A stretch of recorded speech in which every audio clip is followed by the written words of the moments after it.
Hello everyone, welcome to our channel education hotspot. So यहाँ पे हम MSO 2 के रिगार्डिंग कुछ इंपॉर्टेंट टॉपिक को रिवाइज कर रहे हैं। Although YouTube and paid classes में ने काफ़ी सारे इंपॉर्टेंट टॉपिक आप लोगों को कवर कराए हैं, तो आई होप आप लोगों ने वो सारे टॉपिक देख लिए हैं और आप लोग मुझे अपडेट भी करेंगे कि आपने कितना कंटेंट कवर कर लिया है। यहाँ पे हम लोग कुछ रिवीजन फॉर्म में चीज़ें कर रहे हैं सो दैट एग्जाम से पहले आपका कंटेंट जो है वो थोड़ा सा कवर हो जाए। अब रिसर्च का मतलब आप लोगों को पता है कि रिसर्च दो वर्ड से मिलकर बना है, री एंड सर्च।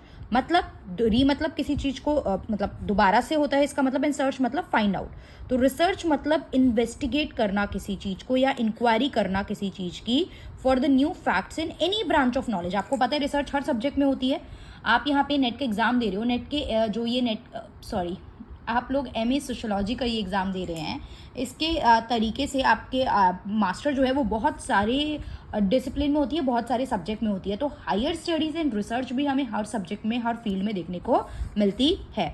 तो यहाँ पे इंक्वायरी और इन्वेस्टिगेट कर सकते हैं रिसर्च में, राइट। आप कर क्या रहे हो? आप कलेक्ट कर रहे हो और एनालाइज कर रहे हो, आप एकत्रित कर रहे हो आप सूचना को, और उसको क्या कर रहे हो? एनालाइज कर रहे हो, उसकी स्टडी कर रहे हो। तो यहाँ पे इंक्वायरी करी जाएगी, इन्वेस्टिगेशन करी जाएगी, जांच पड़ताल की जा रही है। सिस्टमैटिक और मेथड आपका बिल्कुल मेथड्स को फॉलो करके, यहाँ पे डिफरेंट मेथड्स होते हैं, मेथड्स ऑफ रिसर्च, वो हम लोगों ने पढ़े भी हैं, डेटा कलेक्शन वगैरह के, और नॉलेज इंक्रीज करने का हेल्प करता है।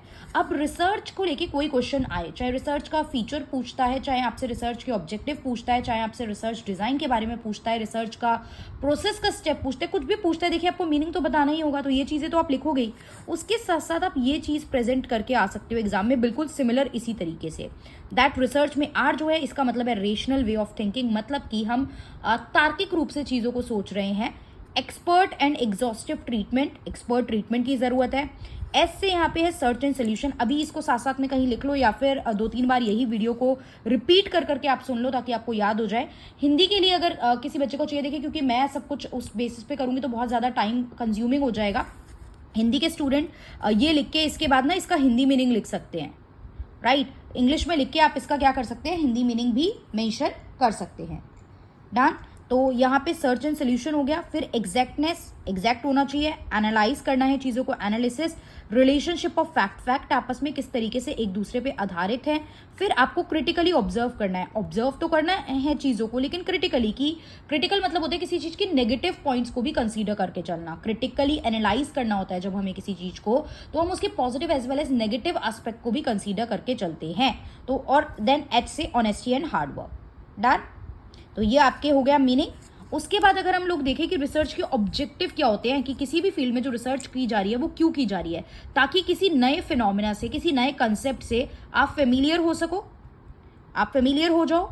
फिर उसके बाद आप रिव्यू कर पाओ जो एग्जिस्टिंग नॉलेज है। नया फिनोमिना आपने जानने की कोशिश की, लेकिन उस पर्टिकुलर टॉपिक के बारे में आपके पास जो नॉलेज है आप उसको रिव्यू करो।